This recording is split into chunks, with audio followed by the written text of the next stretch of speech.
po tayo rito kay Vilma Santos. Alam niyo nakakagulat tong pronouncement. Hindi ko po nakuha tong announcement na to ni Vilma Santos. Bakit ganito na lang sila, no? Kaya nyo kami tinitira kasi nasa taas kami. At kayo, kaya kayo tumitira kasi nasa baba kayo. Antindi naman, Ate B. Ibig mong sabihin, ha? Ibig mong sabihin, Ate B, ang dahilan ng pagtira namin sa'yo dahil nasa baba kami. Una, napakamatapobre mo naman. Lahat ng tumitira sa'yo nasa baba, mataas kayo. Hindi ko maintindihan. Porket mataas kayo, tinitira na kayo. Marami pong mataas na tao, hindi namin tinitira. Hindi kayo tinitira dahil mataas kayo. Kasi executive secretary na si Recto kaya tinitira. Hindi. Kaya namin tinitira si Recto dahil lumabag siya sa batas. 'Di ba? Ano sabi ng Supreme Court? Labag sa batas yung pagkuha ng pera ng PhilHealth. Siya yung pinakautak niyan. Nakuha na ng pera yung mga government. Hindi tinitira si Recto dahil mabuti siyang tao, nasa taas lang. Hindi.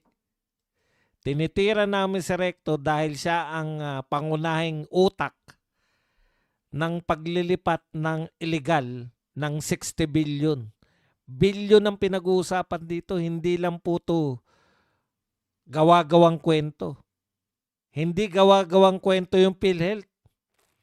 In fact, sinabi ng Supreme Court na illegal yung paglilipat ng pera ng PhilHealth. Sino ba yung naglipat ng pera na yan? Sino ba yung kumuha ng pera? Hindi lang po PhilHealth. Kaya lang yun lang po yung may ikinaso eh. O kaya nga dapat yung mga bankero magdemanda rin kayo sa Supreme Court para ideklara rin ng Supreme Court na yung 117 billion na kinuha sa PDIC ay illegal din. In fact, Vilma Santos, hindi ka namin tinitira. Yung asawa mo lang. Ano ba naman alam namin sa pinaggagawa mo sa Batangas? Wala po kaming alam, hindi po kami local. Wag mong tinitira kayo. Asawa mo lang ang tinitira namin. Dahil yung asawa mo, kinasuhan nga, di ba? Plunder. Yan ang totoong may kaso. Si BP Sara, gawa-gawa lang yung kaso sa kanya. Naghakot lang ng maraming papel eh. Dapat bigyan kami ng kopya niyan eh.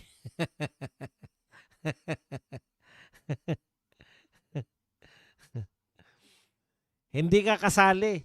Ano naman alam namin sa pinagagawa mo sa Batangas? Tinitira namin yung asawa mo. Dahil lumabag siya sa batas. Nilipat ninyo yung para sa PhilHealth, nilipat nyo sa corrupt na flood control project. Ngayon, wag mo sabihin na wala siyang kinalaman dyan. Siya nga ang tagapagtanggol niyan eh. Siya nga ang pangunahing sinisisi. Kita mo, siya yung may demanda. Silang dalawa ng PhilHealth, kutsabahan nila yan. Siya yung kumuha dyan, naglipat. Sinasabi na wala daw kaso si Recto dahil sumunod lang daw siya. Pag mali, labag sa batas yung sinunod mo, may kasalanan ka. Hindi mo pwede katwiran na sumusunod ka lang. Yan ang kinakatwiran nila. Sumusunod lang daw siya sa batas eh. Sumusunod ka sa batas. Sabi nga ng Supreme Court, illegal yung ginawa mo. Pag illegal yung ginawa nyo, hindi pagsunod sa batas yun.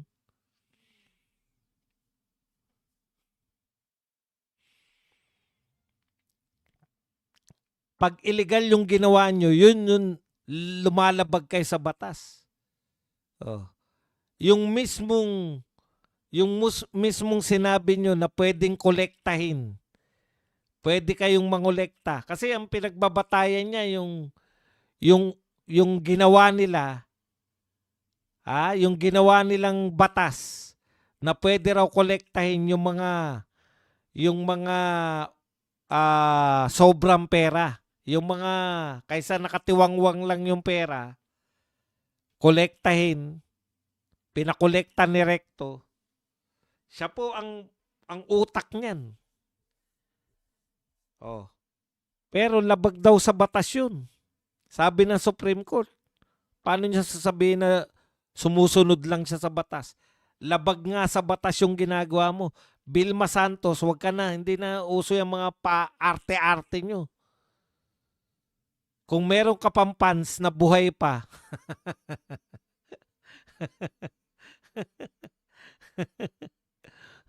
hindi ko po kinakantsawan yung mga fans mo, Madam Vilma Santos. Pero hindi na po nakukuha sa mga fans club yan.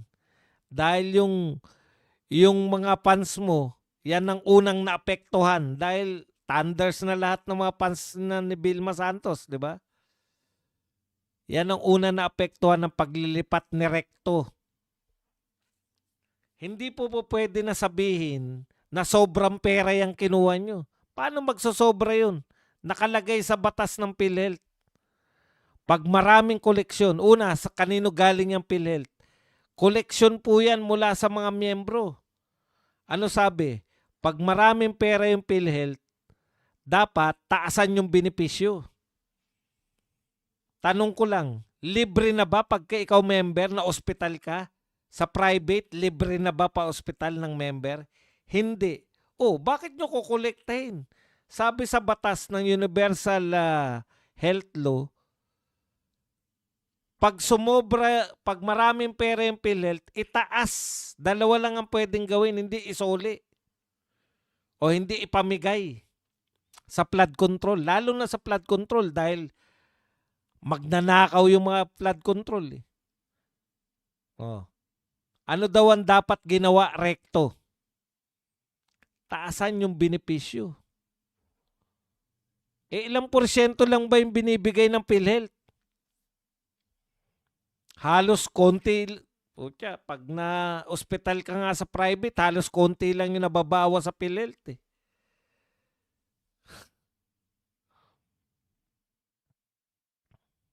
Mamaya po yung mga katanungan nyo para ma-appreciate natin. Di ba? Taasan mo. Kung maraming pera, ilibre mo lahat ng PhilHealth member. Bakit hindi nyo ginawa? Or kaya, bawasan yung premium. Yung kinakaltas nyo sa member, dapat binawasan nyo. Yun yung sabi ng batas. Kinolekta nyo yung pera. May nalalaman ka pa na politically incorrect pero financially correct. Ang dami nyong alam. Financially correct daw yung ginawa nila. Politically wrong. Politically wrong. Financially correct. Utot mo. Legally wrong yung ginawa mo. Illegal. Kaya kami kaso ngayon na plunder.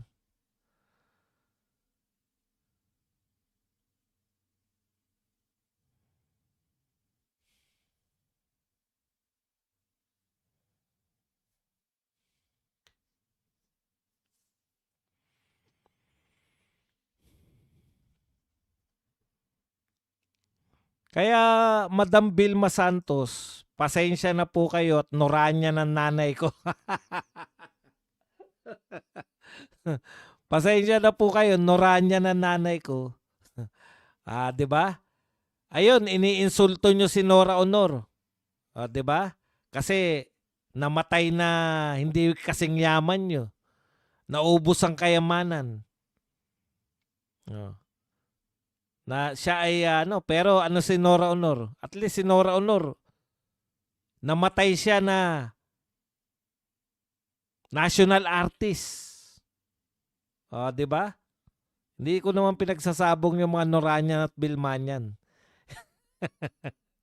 Kaya lang, ano magagawa natin? National artist na si Nora Honor. Yung pagkilala sa kanya sa pareho nyong industriya. Panis ka. Aanin mo ang yaman na yan.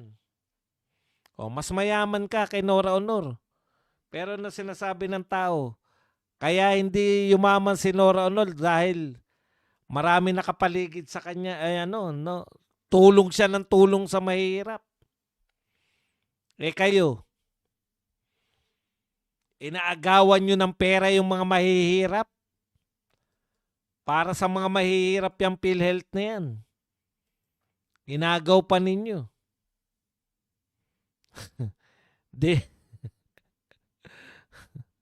Dinala ninyo sa pinakakorap na proyekto sa kasaysayan ng Pilipinas.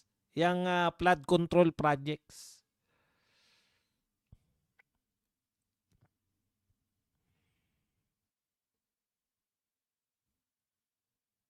Kaya hindi totoo yan na kaya kayo binabato dahil nasa taas kayo, kami nasa baba. Kaya kayo binabato, bahagi yung asawa mo ng malawakang pagnanakaw. Hindi na nasiyahan sa budget. Kinuha nyo pa yung budget ng PhilHealth. Ang daming kinuha na, ang daming nangyari sa panahon ng asawa mo. Nagbenta tayo ng ginto. Nasaan na yan? Saan napunta yan? Saan napunta yung PDIC? Flood control project pa rin?